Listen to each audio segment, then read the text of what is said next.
Visakha honey trap కేసులో తవ్విన కొద్దీ కొత్త క్యారెక్టర్లు వెలుగులోకి వస్తున్నాయి. వలపుల వల వెనక ఇప్పుడు బీజేపీ యువ నాయకుడు ఉన్నట్టు పోలీసులు తేల్చారు. దీంతో ఈ వ్యవహారం రాజకీయ రంగు పులుముకుంది. జాయ్ జబీమా కేసులో తీగలాగితే పెద్ద డొంకే కదులుతుంది. దీనికి సంబంధించిన ఫోటోలు, ఆడియోలు సోషల్ మీడియాలో వైరల్ గా మారాయి. బెదిరింపు ధోరణిలో ఆడియోలు ఉండటంతో పోలీసులు సైతం కంగుతింటున్నారు. బీజేపీ యువ నాయకుడితో జామ్ జమీమియా తరచూ ఫోన్ మాట్లాడేదని ఆడియోలు బయటకొచ్చాయి. జామ్ జమీయా బెదిరింపు ధోరణిలో ఆడియోలు బయటకు రావడంతో ఇప్పుడు మరో మలుపు తీసుకుంది. ఇప్పుడు మరో పొలిటీషియన్ ఇన్వాల్వ్ అయ్యారని తేలడంతో పోలీసులు మరింత లోతుగా పరిశీలిస్తున్నారు. ఈ కేసును మరింత లోతుగా దర్యాప్తు చేస్తున్నారు.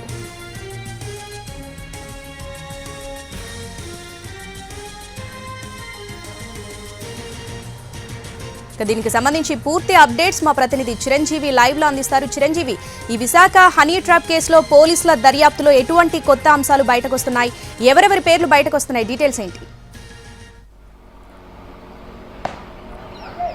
శ్రావణి, గత 2 నెలల నుంచి కూడా విశాఖలో అనేక మలుపులు తిరుగుతుంది ఈ Joy Jemimah honey trap case. ఇందులో చాలా వరకు కూడా రాజకీయ నాయకులు ఉన్నారని చెప్పేసి మొదటి నుంచి కూడా మనం చెప్తున్నాం. ఎందుకంటే సింగిల్ గా ఒక లేడీ ఇంతమందిని హనీ ట్రాప్ చేయడం అనేది ఇంపాసిబుల్. దీని వెనక చాలా మంది హస్తం ఉందని చెప్పారు. ఇప్పటికే ఫారెస్ట్ ఆఫీసర్ వేణురెడ్డిని కూడా ఏటుగా చేర్చి అతను అరెస్ట్ చేయడం జరిగింది. కేవలం వీళ్ళిద్దరి పాత్రే కాకుండా వీళ్ళ వెనక ఒక ముఠా ఉందని కూడా పోలీసులు చెప్తున్నటువంటి పరిస్థితి కనిపిస్తుంది. అయితే వారం రోజుల కిందటి నుంచి కూడా ఇది ఒక యూటర్న్ తీసుకుంది. రాజకీయ మలుపు కూడా ఇందులో ఉన్నట్టు కూడా మనకు తెలుస్తుంది. రాజకీయ నాయకుల హస్తం కూడా ఉన్నట్టుంది. తాజాగా ఒక బీజేపీ యువ నాయకుడు అవినాష్ బెంజమిన్ అనే అతను పార్లమెంటరీ మెంబర్ గా ఉంటున్నారు. అతను కూడా పాత్ర ఉందని చెప్పేసి వాళ్ళిద్దరి మధ్య జరిగినటువంటి సంభాషణలు ఆడియో లీక్స్ ద్వారా వచ్చాయి. అయితే ఎవరిని టార్గెట్ చేయాలి, ఎవరి వద్ద ఎంత అమౌంట్ తీసుకోవాలి, ఎవరిని మభ్యపెట్టాలి, ఈ విధంగా వాళ్ళంతా కూడా ఒక ప్లాన్ ప్రకారం వేసుకున్నట్టుగా మనకి ఆడియో లీక్స్ వచ్చాయి. దీని ద్వారా పోలీసులు కూడా లోతైన దర్యాప్తు చేస్తున్నారు.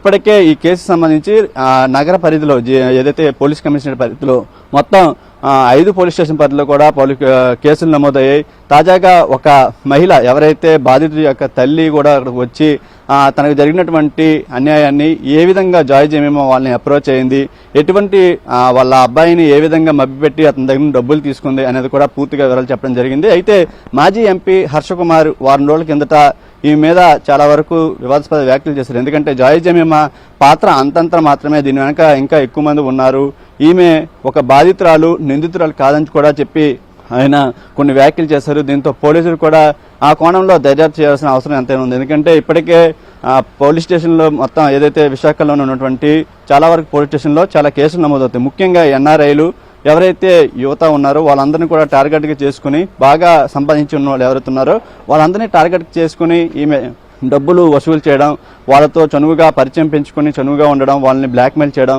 ఈ విధంగా చేస్తూ వస్తుంది.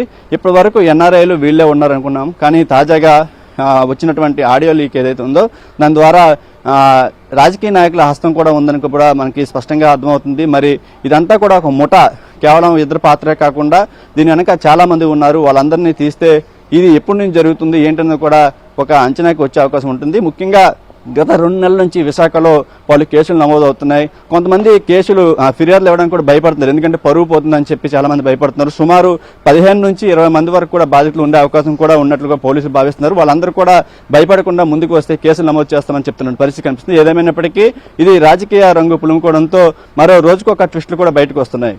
Shravani. Right Chiranjeevi, thanks for the updates.